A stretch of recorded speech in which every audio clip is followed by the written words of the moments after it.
Hello there, my friends. Let me get the dark saber out of here. We've got some stuff to talk about, and rather than me just making a normal video, I wanted to talk with you guys because it's a little bit of stuff, but it's big. We're getting so close to the Clone Wars for Armada that sure enough, almost like clockwork, the German Asmodee site dropped some documents on their website that probably shouldn't have been dropped yet. But Asmodee put it out, so we're going to talk about it. Plus, everybody's already talking about it already. So, and honestly, this is just giving people a kind of a heads up on some more of the rules and what to expect. So, we're going to be talking about it. So basically, the German Asmodee site published the Learn to Play book in PDF format.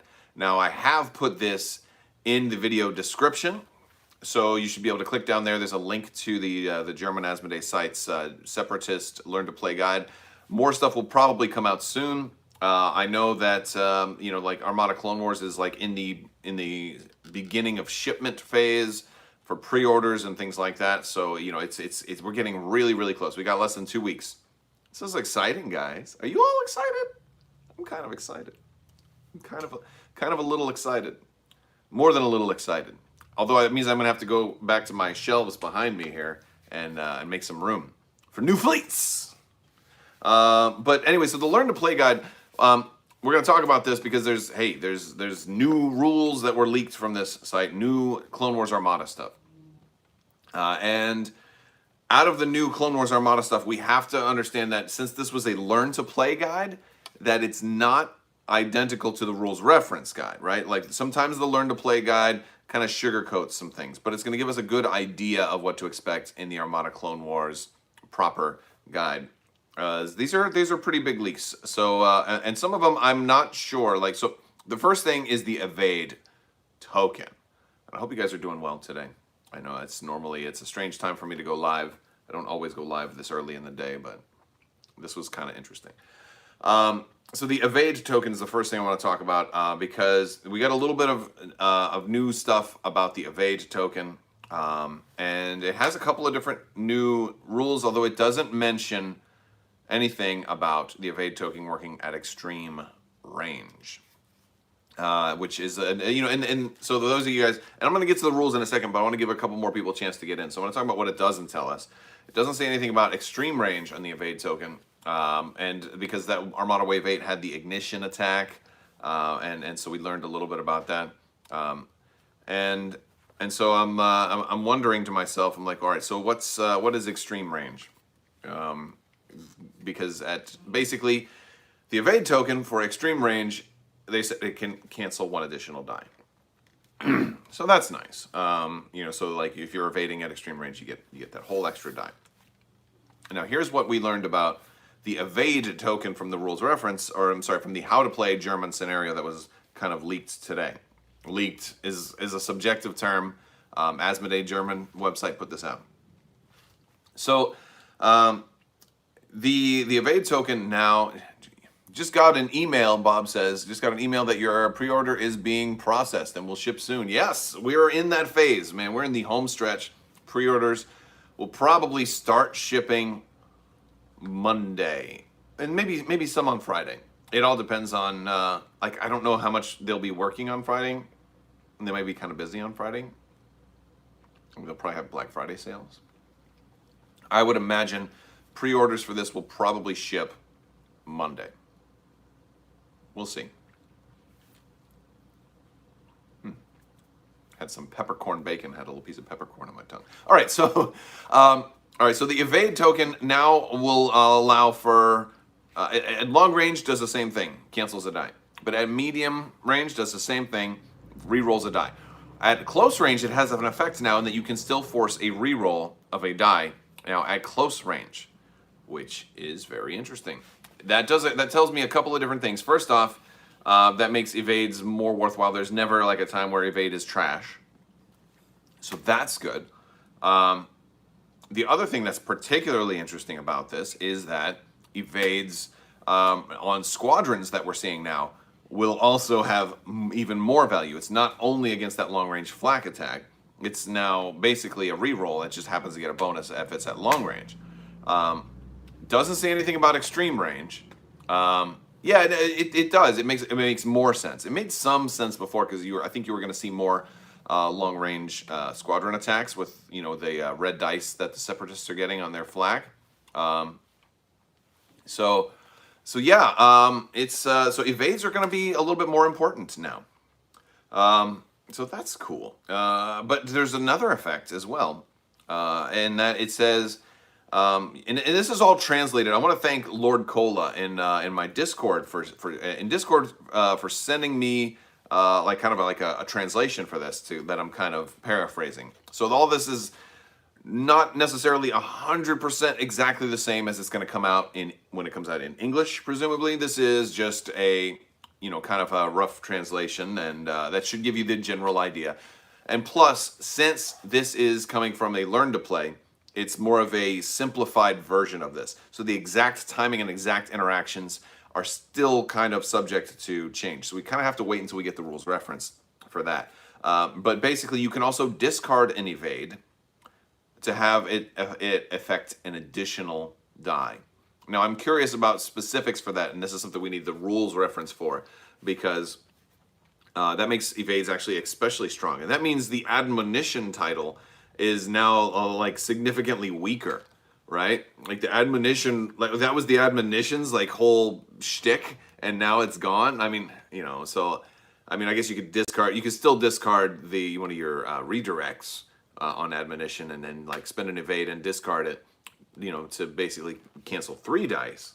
But yeah. So what I'm guessing is when you spend an evade, you can also discard it. And I imagine this is only going to probably work from going from green to orange, right? Because if you spend an orange, it's discarded immediately. So I don't think you'll get to also do that bonus effect on the orange side. So I believe it's going to work that if you're spending an evade from green to orange, then you can discard it and have it affect one other die. So if you're at long range, it's going to cancel a second die. If you're at medium or close range, it's going to force a reroll on a second die. So that's we'll see. We'll see how they specifically word it. It may just be you can discard it instead of just spending it. And if so, then like that has value for its orange effect.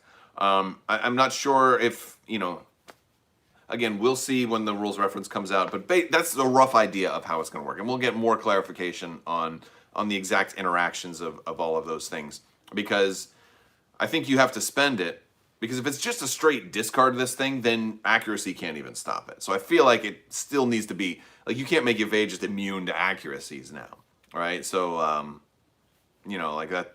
So like that's my guess on how it's actually going to get ruled. We have more to talk about too, because there's a whole new mechanic that is in there, the pass mechanic. But I want to talk about evade first, because like what all ships does this? Don't forget, you can only do this. Oh yes, thank you, Lord Cola. And that bonus effect is only if the attacker is larger than you, which again for an MC30 for admonition isn't as much of a big deal, because it's such a small ship that attackers usually going to be larger. Or at least any attack pool that is sufficiently deadly, there's a very, very good chance the attacker will be larger than you. I guess the only matchup where it might not be, that might not be the case, is against other MC30s or against the Gladiator. So that's going to be interesting. Slicing through the rules with the Darksaber here. So yeah, no, and it doesn't say anything about extreme range. I have a feeling that that's just because it's a, there's no, in the learn to play, you don't have anything that can do extreme range. And so like the learn to play is usually only talking about concepts that you could have if you were only playing the core set. Once you get into expansions and stuff like that, that's when it's time to pull out the rules reference. So we'll have to see how evade is changed against extreme range, if at all. And heck, for all we know, extreme range might not exist. I'm pretty sure extreme range is going to exist, but because that would completely invalidate the entire Onager expansion if extreme range suddenly were no longer a thing. They misspelled a playtester. Oh, that is, you know what? I don't know if they misspelled a playtest. I used to playtest, and every time they would always ask for us to type out our names before they went into, because my name is in a certain expansions, which I'm not a current playtester anymore. But if you go back through some old expansions for Legion, you'll see my name in those. But they always have us type out our names so they can ensure. Now, it is entirely possible that a playtester may have typed their own name incorrectly or accidentally, or maybe on purpose, just to see what would happen. I don't know about that, but yeah. So this Learn to Play guide leaked on the German Asmodee site. If you're just joining us, we're talking about the changes to Evade that showed up on the German Learn to Play document that got posted, and there's some other things that we got in there too. There's a hard sell title that you can kind of see, and it looks like it's Beast of Burden at 6 points. And when we haven't had our hard sell, now I'm sure that this title is going to actually be spoiled whenever they do the Separatist hard sell spoiler, presumably the end of this week or early next week. I'm pretty sure we'll get that. It's because there's there's still a bunch of articles we haven't gotten yet that I don't know if we're going to have time to get before Armada Clone Wars comes out. There may be articles that come out after the fact, like summaries of the rules and stuff like that. I am looking at doing videos talking about the rules changes when those go live. I'm trying to talk to some people who may or may not already be in the know to help smooth things out. I find that sort of thing, having some community collaboration when there's big changes to Armada, is a good way to help ensure that I don't get any glaring screw-ups, because sometimes I might misread something because I am only one person that does this whole channel. So I can make mistakes from time to time, and so for really important things, sometimes I'll bring in some other people and see what they have to say, and yeah, kind of do that. Now, that's something that may happen once the new rules come out, so stay tuned for that. But there's more things to talk about. So let's talk about this hard sell title, Beast of Burden. I've heard this is basically an exhaustible title that lets you spend defense tokens, like when you activate, to ready that same number of defense tokens off of other friendly ships at distance 1 to 3. Like Lord Cola just posted there in the chat, and yeah. So like in short, you know what? Spend your tokens to refresh from other people. That fits the Separatist theme of kind of spending stuff from other people to kind of you want the flagship to have its defense tokens, right? So the flagship is going to basically be eating the smaller ships, and Beast of Burden exists to serve that purpose. Yes, sir, you may have your brace back. I will spend my tokens to reinforce yours. Of course, they wouldn't talk that way, but that is how I shall talk when I become the Separatists, as I morph into a ship like a human transformer. So, yes, so the Beast of Burden title seems cool. If they... And you know what, this would be really cool, like if you thinking about like the Lucre Hulk, if they ever get a Lucre Hulk, right? If the Separatists have huge ships or like 6 defense token ships, that's just an ultimate capital ship, shoot at it, I dare you. I'm going to spend that brace and redirect, no problem, I'm getting them right back. Like that's really cool. So that's fun. Or for Salvo too, is since Salvo is going to be such an important thing here, you can get lots of extra counterattacks with something like Beast of Burden. So I think Beast of Burden will be a very universal title. It'll be a really good title to have. Maybe you want to keep it in the back. And we have to see more when they do the hard sell article. Hard sells may very well have some way to take fleet support as an upgrade, similar to how the Consular can take fleet support with the one title. And so... Now, granted, if hard sell only gets fleet support through a title, you can't put that on Beast of Burden, because I would love to kind of keep the fleet support in the rear, buffing the flagship and protect it and safely behind everything, while also using Beast of Burden's token transference, kind of. So that's cool. How soon after starter releases do you think we'll get other expansions? It was supposed to be January. But that's up in the air right now. We have to be prepared for there to be hiccups. As Armada players, we know full well delays can happen. We have been through the fire of extraneous delays. Is extraneous a word? I think it's extraneous, but extraneous can work too. It's more like a pasta-based delay. like Macaronius. Macaronius and Cheesius delays. Oh, thou pasta delays! The linguine of indefinite suspension compares to the macaronius delays of years between marinara sauce. I'm a little excited about Armada news, so I get a little silly. So bear with me. I apologize for the stupid jokes, but no. Yeah, we're no stranger to delays. So like Wave, I think we're calling this Armada Wave 2 or whatever. They put the spoilers out for. It was originally the dates that hit the distributors was originally January, which made me think that production was kind of well underway. I would think there's probably a pretty good chance that won't be impacted much by the Atomic Mass Games takeover. Takeover is not the best word to change, but it could. Or something else could delay it. I know for other games there have been problems with the miniatures that have caused delays. I know in the past some of the expansions like the Phase 2 clones not having Game Genic underneath them, like that caused a delay, you know. So who knows? Atomic Mass Games isn't giving any worthwhile updates. You know, that's actually a matter of opinion. And what I mean by that is this only happened like a week ago. They've put out 3 updates so far. Now, them being worthwhile or not, like they're not like very meaty updates. I agree with that. And if you're just tuning in, we're going to get back to the Armada news in a second. I'm answering some questions right now. So we are still talking about the Armada leaks, but Atomic Mass Games has put out like 3 little statements, and they're little bits at a time.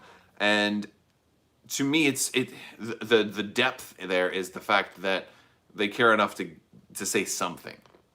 It's like they're like, we know you got like when I see these updates, what I'm hearing is we know you guys are awaiting information. We're gonna give you what we can when we can, just as soon as we can. And maybe that's just me being an optimist. I understand if not everybody's gonna see it that way as being an optimist. I have to stay optimistic about this because this is my livelihood. I am not going to fall into a doom and gloom kind of scenario without merit because I can't afford to do that. My psychosis won't allow me to do that. Like it would be really, really bad. So, I'm forcing myself to stay optimistic about this, and it's not that hard to do because there's lots of good reasons to stay optimistic. Marvel Crisis Protocol is already a game I'm over the moon about. Really, really fun game. And I think they've done really well with it so far. And Simone Elliott going over to take over as head of studio, I think is a really good sign. Super big Star Wars fan. I have really good, really good hopes for the future of these games. I am also nervous and anxious, like many are, but I find it more constructive to dwell on the optimism side of things than the pessimism side of things. And hopefully I can be that light in your darkness too, because these games are huge games. There's no way they're going to take them and just be like, oh, we got these games, finally, we changed them over to here, now we're going to crap on them. I don't think that's going to happen. I don't think that doesn't even make sense. If they wanted to crap on them, they could have just canceled them. So that's all I'm going to say about it for right now. I want to move forward with the Armada discussion. We have a lot of new people joining. There have been Armada leaks. So basically, wait, what? Okay, I missed some questions here. Any of the Armada devs moving to Atomic Mass? We don't have anything public that I can say about that situation. So I know some things that have been told to me privately that I am not at liberty to repeat, and I'll leave it at that. But if it does become public, then we can talk about it. Okay, so let's go ahead and talk about. Let's see. Oh, all right. I want to do a recap for the Evade tokens, which is part of the. If you guys are just joining us, Asmodee Germany. Basically, like they did this for some other things in the past. They did this for Legion recently, where like some of the documentation that goes inside the expansion box has PDFs. Like everything has a PDF. And Asmodee Germany like put on their website the PDF for the Learn to Play scenario for the Separatist box, which I kind of used to make the thumbnail for this. And this was brought to my attention by Lord Cola. Thank you again, Lord Cola, who is in the chat with us right now.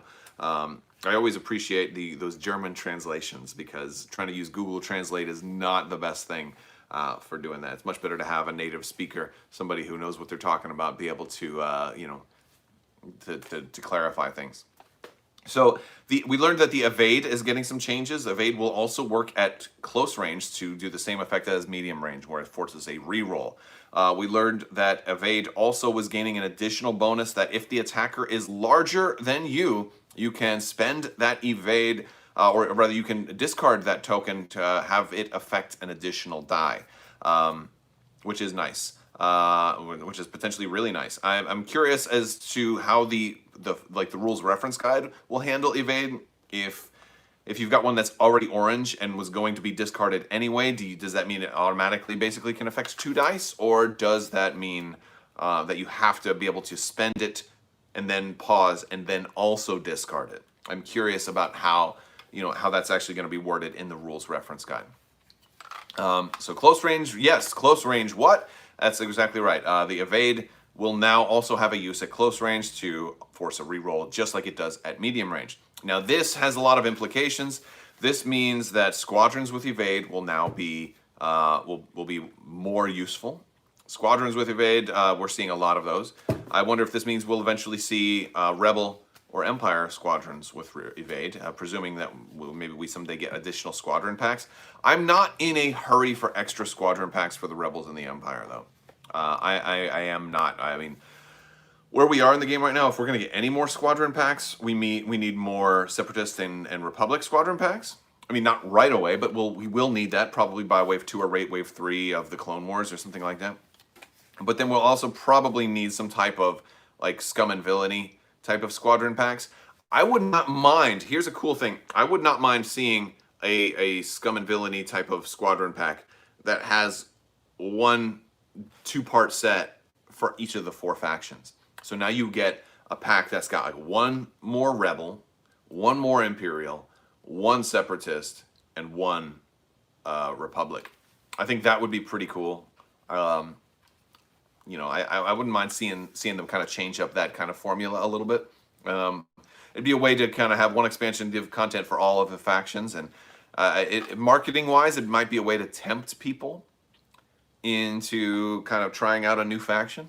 Like that would be like, what would it be though? I mean, I'm getting a little off topic here, so I'll answer that, and then we'll get back on topic with some more of the leaks and more of the news from the leak. We're about to get into those. But like I think for Armada, it could be somebody from, it could be Mando, like it could be the Mandalorian, it could be the Razor Crest possibly. There's that. There's probably gonna be more Imperials that we'll see that it could be also.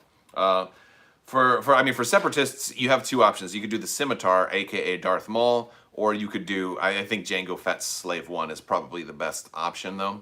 But you have 2 that you could do there. And then you also, like for the Republic, I think you could do the Bad Batch and their thing, or you could do a LAT, Yeah. Well, single faction players certainly would complain, but it's the same thing you have already with the Rebel, the Scum and Villainy pack. It's 2 different factions in 1 pack, I mean, there might be ways to make it work. Look, there's already boxes that appeal to all factions that you might not want, like the campaign boxes have multiple faction upgrades in them, right? The campaign boxes have that. The card upgrade collection pack is all 4 factions are going to want that as well, So maybe if you're going to do something like that, maybe you need to put more value in it. So maybe instead of just getting 1 squadron, maybe you also get some upgrades or some universal squadrons that can work anywhere, right? Some squadrons that can work anywhere, like maybe there's some bounty hunters that will work for anyone. Hondo would have been a cool one to do for anybody, but oh well. All right, so I'm going to get back to the topic of the video, which is Armada Leaks. We talked about the new evade changes.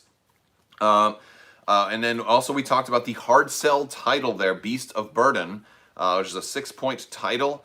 We haven't got our hard sell preview just yet, but we do know that it's probably coming.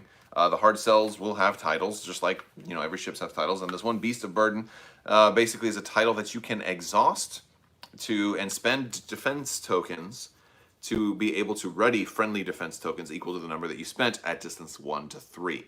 So if you're close to your flagship, basically you can spend 1 or 2 defense tokens to ready 1 or 2 defense tokens on the or up to 3 really. And you can spread them out too. You can actually do one here, one there, or just all 3 to 1. You know, like that's also a theme I've seen in the Clone Wars is like you can do this. You can spread it out or combine it all into one. Like that, we've seen that in a couple of cards already, and I think it's pretty cool. So next, we're going to move on to the big, maybe the biggest change, and that's how pass tokens are described.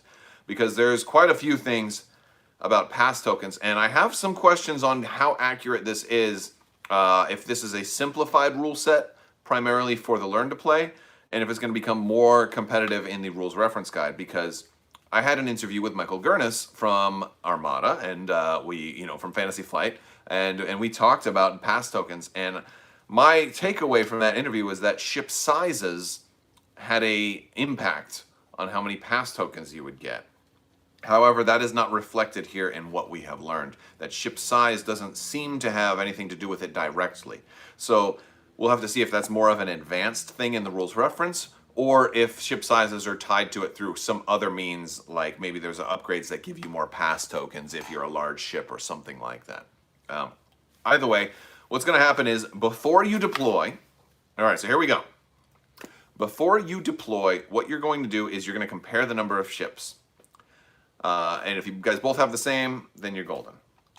If one player has more than the other player, so if I have more than you, let's say I have 6 ships and you have 3. A little bit extreme of an example, but it could happen. And not extreme, but a little bit of an outlier, but it could happen. So I'll use that as an example. If I have 6 and you have 3, then you will get 3 pass tokens. You'll get the difference. The player with fewer ships basically will get the difference in pass tokens.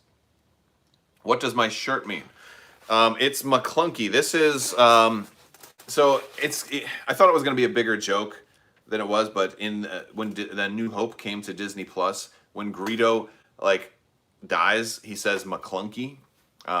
He actually says that before he dies. He's thinking he's going to kill Han Solo, but he dies. So they added Greedo saying McClunky and dying. And so McClunky is like when you have all these black dice, but they're all blank. So this is Armada black dice. They're all blank. So you roll a fistful of black dice and they all come up blank. That's McClunky.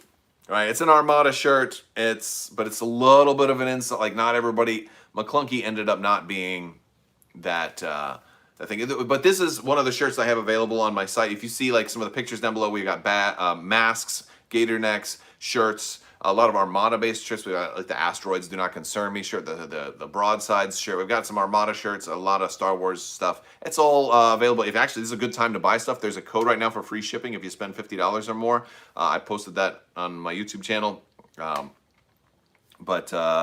in the community section. But anyway, yeah.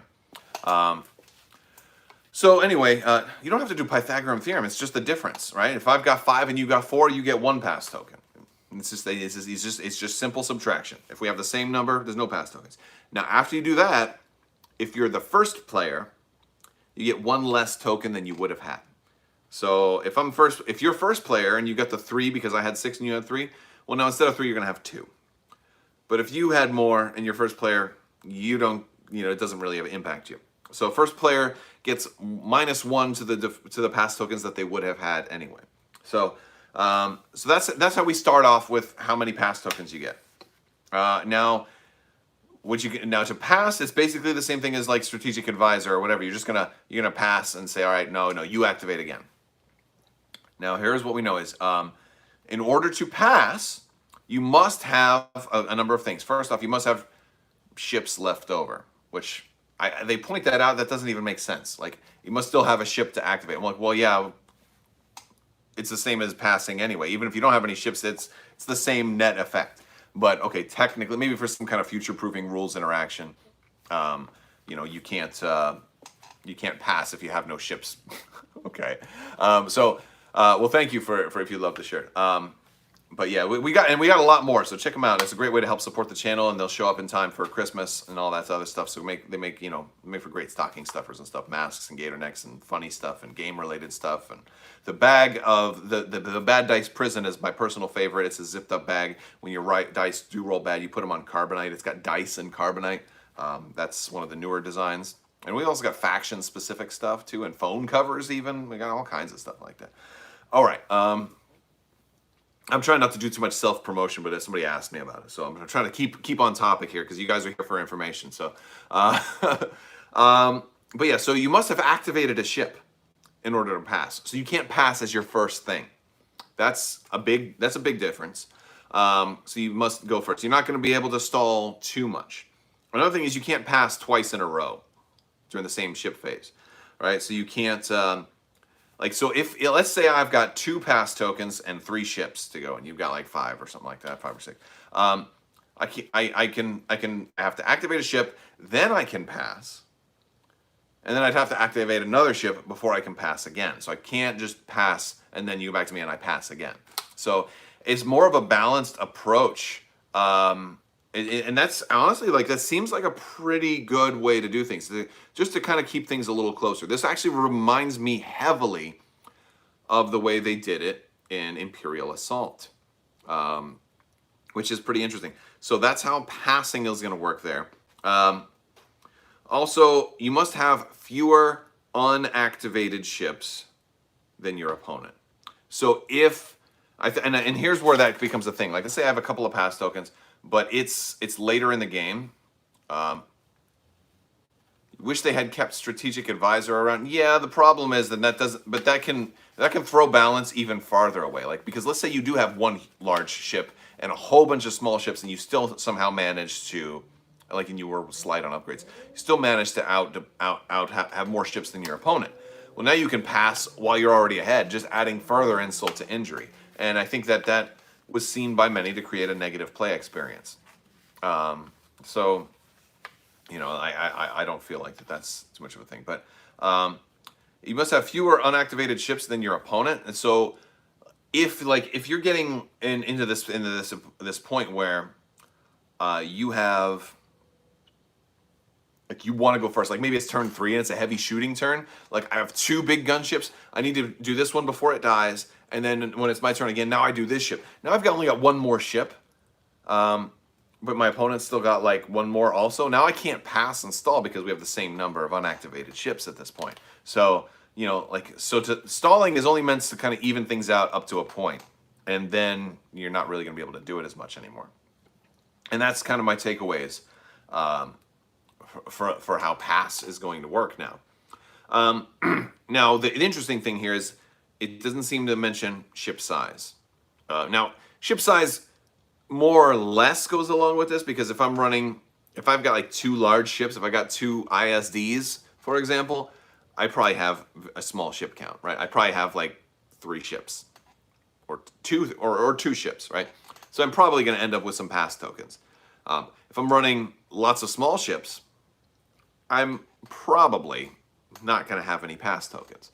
So that may just be kind of like a good way to kind of roundabout figure it out. But I'm curious to see if the rules reference guide references ship size specifically or not. I would actually rather it didn't. I would rather ship cost really be the influencing factor, because ship cost is what influences how many ships you're going to have in your build. A 200-point ship is going to mean you have very few points left over for other ships. And even a small ship that happens to be expensive, like MC30s can get pretty pricey. So can Demolish Your Gladiators. They can get really pricey.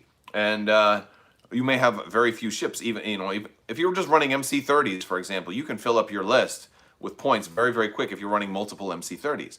And that could be roughly equivalent to running medium and large ships. And so I don't think ship size really should be a factor. So if it works just by counting number of activations, I think that's pretty good. I think that's, yeah, and now maybe you're less likely to want to take that naked flotilla just for another activation, when you're like, well, yeah, but I might end up getting a pass tokens, which would be the same net effect, and I could get that for free. So I think it's gonna make competitive list building way more interesting. Ship cost would be well thought out. Then again, so would just leaving it and setting the ship build at the loss of activations. Maybe.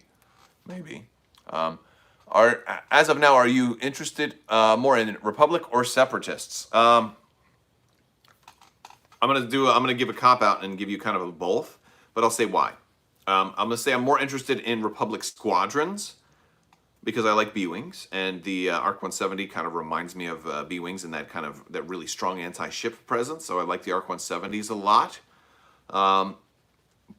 And I also like the Jedi. Like, I am a big fan of Jedi specifically, and Force users. I like Force users, and so since Armada isn't primarily like a lightsaber or Force user game, the fact that the Republic still manages to incorporate many Force users makes me smile. So I like that. But as far as the actual ships are concerned, I kind of like the Separatists better. I like the Munificent a lot.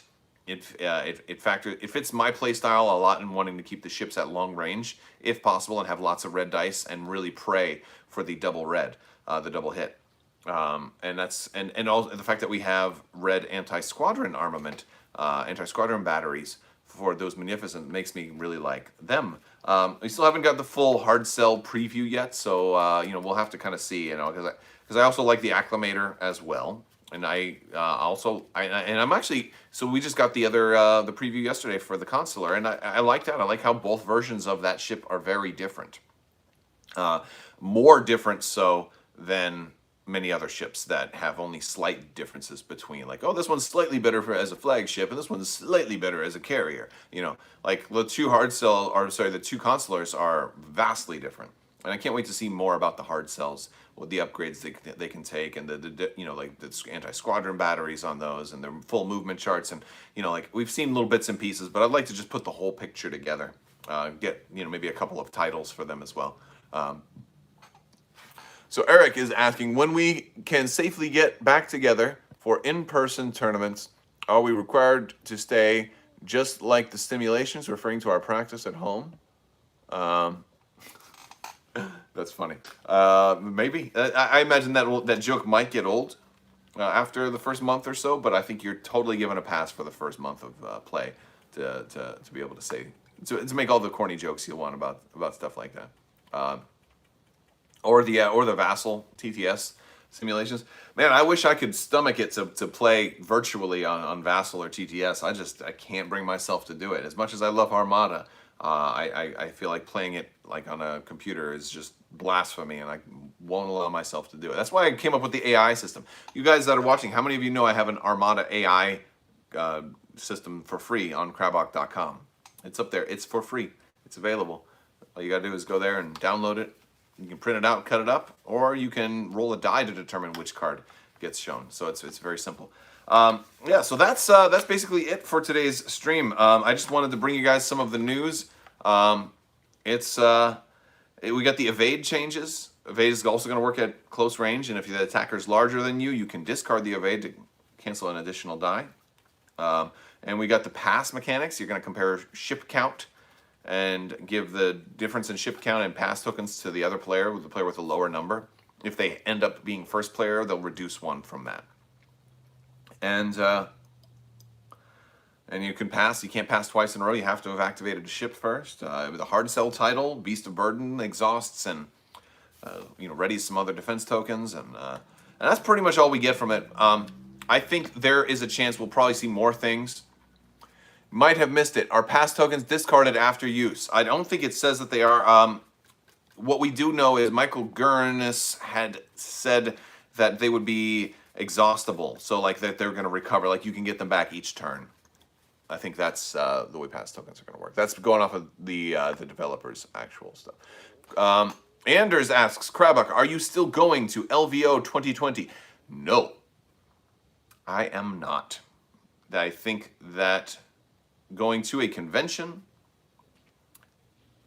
in January, probably not a safe thing to do. Hopefully it is safe. Hopefully there's a vaccine out in time, but I went ahead and got a refund once it was pretty clear that we weren't going to be out of the woods by then. I thought we would have been out of the woods by November, many, many months ago, and I had planned that LVO was going to be the first con that I was going to be able to go to, and right now it just doesn't seem safe to me. But that's a bit. I know, and I realize that by saying that I might upset some people who are trying to like run LVO. I don't even think LVO is going to happen. I think they're going to cancel it. Everybody's saying right now that they're just waiting on the state for insurance purposes. Like the con itself can't cancel it on their own for convention insurance or whatever it is. Like they have to wait for the state to cancel it before they can cancel it. And that's why all of these convention cancellations end up coming down to the very last minute. And it stinks, man. So like when I got a refund, like they keep like 10% of that as a fee or whatever. I was happy to, like, you know what, take my money to support the con, so this way you can continue to have more cons in the future. I have no problem with like leaving that as kind of a donation to the con. These conventions, we still want these conventions to be around once it is safe to do so, right? We still want them to exist. And so if everybody, if everything collapses and files bankruptcy or whatever, then there won't be anything left. So we've got to support them somehow. I don't think this one's going to happen. We're getting more infections and more deaths now than we've ever gotten before here in the United States. It's completely out of control. And this is the worst. You would have been better off going to Gen Con than, to a convention now. Now, whether or not this suddenly vanishes between now and January, I don't think it will. Hopefully, though, and hopefully we're going to get vaccines. The first round of vaccines is supposed to be hopefully coming by next month. And then, that's going to go to like medical personnel and stuff and people most at risk first. So like, I'm not going to get one anytime soon. I won't be eligible. But that's a good first step. Hoping by like the second wave of vaccines, that's when the end will be in sight. And we're like, okay, now, less critical people can start to get them. Now, hopefully we've got some herd immunity. Like that's my hope, man. And rebellions are built on hope. But I want to get back to Star Wars talk because I don't want people to think I'm changing this from a Star Wars channel to a COVID channel. I'm just trying to be realistic as it applies to Star Wars conventions. And, I'm really hoping, and maybe we'll get an Adepticon next year. I'm losing the ability to say, hey, I want to go ahead and book a ticket for this convention that's 6 months out, because we can't see 6 months out. We just can't. We can hope. And my biggest hope is for Gen Con, because that's like the biggest con of the year for me, since I usually don't go to Europe for like Essen or anything like that. Although maybe someday I will, who knows? But Gen Con's a big deal. And it'd be really, really fun to be able to see you guys again. It'd be really awesome. I look forward to it. If you're just joining us, I'm going to wrap things up. We talked about Evade now working at medium range. That's going to be one of the new things that happens. There's some more changes to Evade. You can probably rewind the video for that. We learned about pass tokens is going to basically be the difference between ships. So if your opponent has more ships than you, you'll get pass tokens equal to the difference. Unless, of course, you're first player, then you get -1 to that. The hard sell title, which is going to be called Beast of Burden, which allows you to spend some of your defense tokens to ready defense tokens on nearby ships at distance 1 to 3. Those are basically the big takeaways, but this is just a learn to play. There will be more. There was a shop that has an online Facebook store in Australia that posted they had all the Armada Clone Wars stuff. They posted this yesterday in hand. They showed pictures of it. Some people thought the Acclimator did not have a very good paint job based on their photograph. It could have just been the lighting. Could have been that particular Acclimator did not have much of a wash on it. I want to tell you guys this, if the Acclimators or any of these ships arrive and appear to be much too bright and do not have an adequate wash on them, I will be rewashing those ships. And I'll do videos. I'll show you how to do it. Some people are afraid because it's like, oh, it involves painting. It's not hard. It's very, very easy. It's one of the first things I ever started to do with miniatures is washing. I'll go over how to dilute your wash so that it doesn't make your ship too dark, and how to wash your ships and make them look better. And maybe we'll do it as a live stream. Maybe I'll probably just do it as a pre-planned video because it's something that you might need to do. Because these ships, from what I understand, are kind of painted by hand. So there's a lot of capacity for human error from batch to batch. And you might get one that is not painted as well. That's possible. It's an easy fix though. So yeah. Wash and highlights. Well, yeah, I mean, you don't necessarily need to highlight these because it's a full paint job already. It's just usually in some cases it didn't get a wash, or it got a wash that was towards the end of the batch of wash where it was only water left or something like that. And all it takes is just one extra round of wash, dirtied up a little bit. But heavily watered down though. You want to heavily wash because you can always wash it again. But if you wash it too much, then it's grimy. Dry brush, yeah, dry brushing in white. Super easy. Get an old makeup brush, put some white paint on there, rub it to where almost all of it's gone, and then just feather duster over that whole thing. It's gonna also, that'll dull the whole thing too, because some washes are more shiny than others. But we'll do more videos about all of that. It's fun. Dry brushing gives you such an immense feeling of satisfaction when you go over a mini, and all of a sudden you see all those raised edges get brighter and brighter. It's like the depth. It's almost like you're watching it go. You know, like it comes to life in your hands as you're doing it. Dry brushing is really, really cool. So yeah, big thanks to Lord Cola again for the translations and for the support and for the heads up. I did put a link to, if you want to check out the article itself, it's going to be down there in the video description. Also, now it's time for some admin stuff. In the video description, there is also more links to my website. You can find all kinds of cool stuff, other videos, reviews of products, reviews of like terrain, playmats, accessories, third-party stuff, all kinds of stuff like that is in on Crabbok.com. My contact me information is on there. A lot of other videos, helpful guides, historical stuff is all in there. My Discord also has a lot of that. There's a link to my Discord, which if you ever want to join, hang out, ask questions of the community, participate, get involved, that Discord is a great place to do that. It can be a gateway to learning a lot more information. I also have an archive of videos, battle reports, and things like that sorted out by game, because I know some people may only follow me for Armada, or may only be interested in X-Wing, or may only be interested in Legion, so on and so forth. So I have a lot of my most important videos for those games separated out into different Discord channels. Like I have X-Wing battle reports, Armada battle reports, Armada guides, Legion battle reports, Legion guides, things like that. All of that stuff is in the Discord, so it's just a great place to get stuff like that and to interact. Also, I'm going to be starting a painting competition. Yes, we're going to have a painting competition. And so I'm going to make a special channel in Discord for that. I haven't done it yet. I've been very busy. There's been so much news dropping constantly. I haven't gotten on with like the routine stuff. It's all been breaking news, and like I can't just do the regular stuff. So that's coming. More details about that. I don't know when that's going to start. Maybe right after Thanksgiving. Or are the leaked images? No, they're in the box. They hadn't unboxed them yet.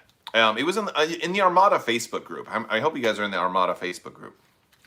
Somebody shared it in there, and so I just followed it to their website. I think they were just putting it up for pre-order. I think I don't know much about this particular store. I know it's like if you wanted to order it from Australia and have it shipped overseas, it's like crazy expensive. Like you spend an extra $100 in shipping or something along those lines. So I didn't want to do that. I mean, it would have been kind of cool to have it shipped early, but then I'm like, okay, well, what if shipping takes 2 weeks for it to get from there to here? And then that was just a complete waste, So there we go. But check the links in the description. You can also check out my Teespring store. We've got lots of merch over there, and it's all great ways to help support the channel. So I definitely appreciate everybody who is supporting the channel throughout those ways and through Patreon as well, because my patrons are my lifeblood. You guys are the best. You get all kinds of stuff with Patreon too. We do giveaways. You get early access to battle reports. There haven't been as many battle reports in 2020. It's just been a harder thing to do since I can't go out and record and film battle reports, but I still try to get them when I can. And but you also gain you get your name in the credits of all my published videos if you're at certain tiers. At the end of this December, I'm sending certain patrons who were the X-Wing level or above for 3 months or more are getting some Crabbok coins. And there's all kinds of stuff that will eventually go up, that goes up for Patreon. Also, the 12 Days of Life Day, when we're doing those giveaways, any prizes from throughout those 12 giveaways in December, everything that goes unclaimed will eventually, what rolls over into Patreon giveaways. So that's a cool thing too. So you have more chances to get fat loot, and also you help support the channel too. So I will talk to you guys later. I want to thank you all so much. Let me put the Darksaber away. And you guys are awesome. Thank you guys for hanging out with me. Thank you, everyone. Be excellent to each other. Daylight savings time is a bag of farts. Never forget that. It needs to go. We need to stop changing times here in the United States of America. Elsewhere, if you don't change your clocks twice a year, you are fortunate. Because your pets and your children and anybody who's got circadian rhythms don't have to worry about everything getting thrown out of whack. I'm still not caught up to that stuff yet. Hate it. But I'm very grateful. All right, I hope you guys have a fantastic Thanksgiving also. I want to thank you so much for watching. And as always, have a great day.